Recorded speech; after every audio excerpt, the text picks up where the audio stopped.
In your assignments, you have part 9 in the Practice Inventor parts. So let's walk through that part together. So in Files, under Inventor, if you would like to download the Practice Inventor parts, they're there for you to see. Individual images of each part is there as well. So we are going to draw this part together. So let's look at the part itself. We've got the front view. It's got a big cutout circle here. It's got a fillet on the back. So we have our dimensions. We have our fillet radius. So the way I'm going to draw this might seem a little backwards as far as how we did it in AutoCAD, but I want you to get used to working smarter and not harder.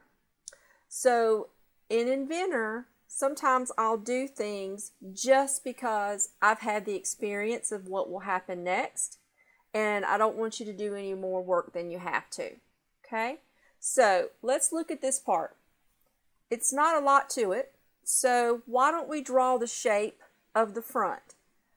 But I'm going to leave this fillet off because I'm going to show you the easiest way to fillet.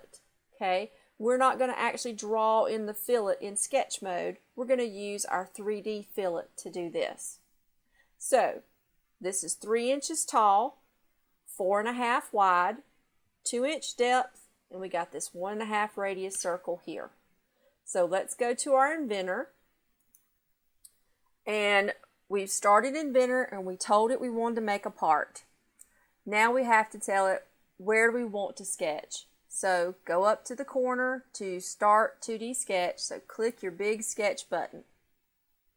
Now when we looked at that part, we said, hey, the front view would be the easiest way to draw this. So let's click on the front plane. Now, you've got some options here. We know this is 3 tall and 4.5 wide. So I can go to line and draw a 3-inch line, then a 4.5 line, and then draw this all the way around. Or, which is easier, we can use a rectangle. And I'm going to click rectangle, and I'm not going to measure anything. I'm just going to draw a rectangle.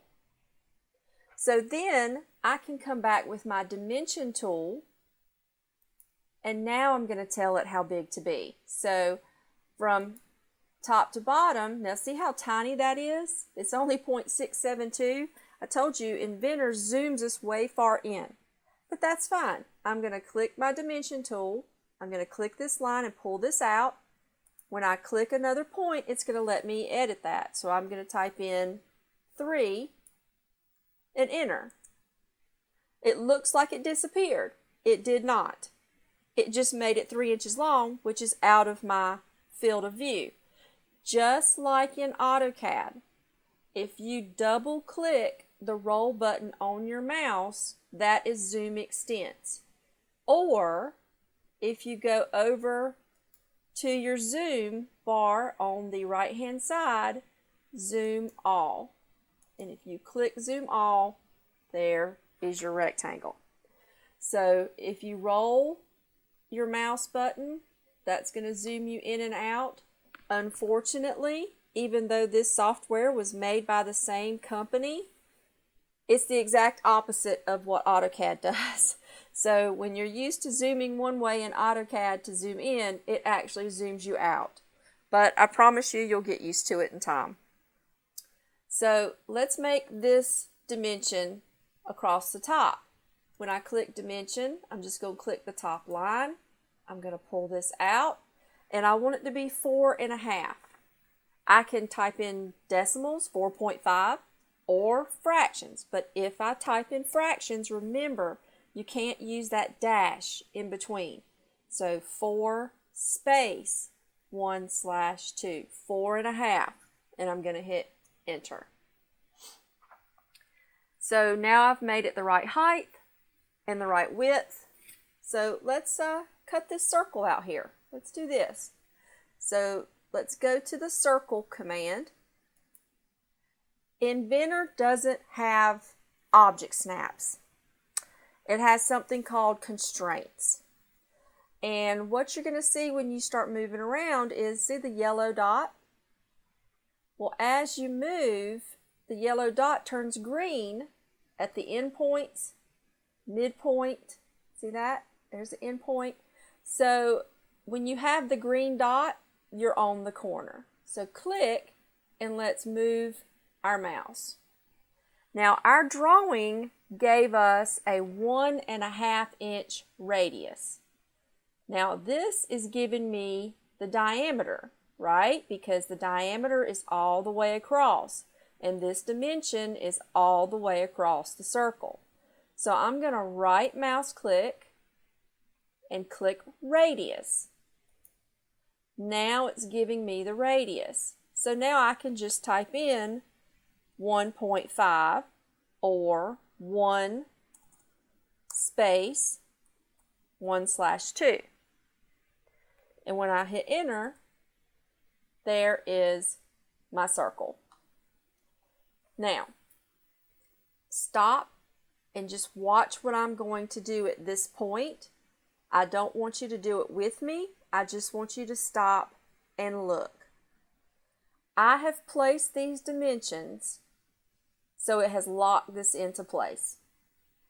I did this on purpose because I wanted you to see what's going to happen when I start trimming this out. So trim, it's a little different than AutoCAD. You don't have to right mouse click or anything, but it works just pretty much the same way. Click trim and see everywhere you move your mouse, it starts to highlight what it's going to trim away. So I want to trim away the outside of this circle. I'm going to trim away this piece of the circle, and now watch what's going to happen. When I trim this piece, look at that. I told you dimensions lock things in place. So I had told it from this side to this side is 4.5. Well, I got rid of most of this. So I just made my whole part lose its true dimensions. And that happens sometimes. So don't freak out. The best thing we can do is go to undo. And let's undo back to where I was. There we go. So from experience, I would have not placed this dimension up at the top. So I'm going to hit escape. I'm out of everything. I'm going to click on this dimension one time and hit delete. Now I'm going to go back to my dimension tool and I'm going to place it down at the bottom. It's already 4.5. I don't have to change anything. I can just hit the check and it placed that dimension. So just from experience, now once I trim this, it's not going to make that part go all whoppy-jawed. So I'm going to go to trim, and then I'm going to get rid of the things that I don't need. See, everything stayed into place. Now that little fillet on the back, remember I told you we're going to ignore that for right now. So now we have the shape of the front view. So I'm finished. So I'm going to click Finish Sketch. Let's click the little house to zoom me into position. Now at this point I can save it. It will not let me save in sketch mode. If you try to, it'll say, you can't save in sketch mode. Do you want to end your sketch? You tell it yes. So at this point, let's save this. So let's go to File, Save As, and this is an IPT file. So go out to your OneDrive and go out to your folder, and this is part 9. So let's actually save this as part 9 and click Save. I already have a part 9, yes I know, but you won't. So here's our part 9. So it's going to change its name to part9.ipt. So now you have saved your drawing. All right, now we need to make this into 3D. So let's click Extrude. It automatically grabs it. Now you need to look at your drawing. So let's see. My depth is 2 inches here, okay? Remember, it defaults to 1, so we have to make sure we change this. So we're going to click in here and highlight it, type in 2, and tell it OK. Look at that. I can either double click on my roll button to zoom extents, or I can click the little house. I can click my little zoom all button, but now I can see my whole part. I want to curve this on the back. I want to put a fillet in there. I could have drawn it in sketch mode, but I'm telling you, once you start modeling in 3D, it is so much easier to use the fillet in 3D mode. So on our 3D model, if you click the fillet button, what is the radius of our fillet? Well, the radius of our fillet is 1 inch. So right here where it says radius, you're going to type a 1. Click anywhere here, and then you're going to just click the corner that you want to fillet. You don't click this line and this line like we do in CAD. I want to fillet this corner. So when you click it, ta-da, it fillets your corner. You tell that OK, and part 9 is finished. Look at that. Isn't that cool? Click my little home button here. This looks like it's a line, an edge. It's not. It's just how the graphics show you that we have made a fillet right there. So this is ready to save, and then you can close it and move on to the next part. But let's stop for a minute. I want to show you your browser over here on the side. Everything we did is in this browser. Okay, so if you make a mistake, you don't have to do the whole thing over. You can just fix it. So let's stop for a second and look at what you can do to these parts if you need to. So let's say that I typed in a number wrong.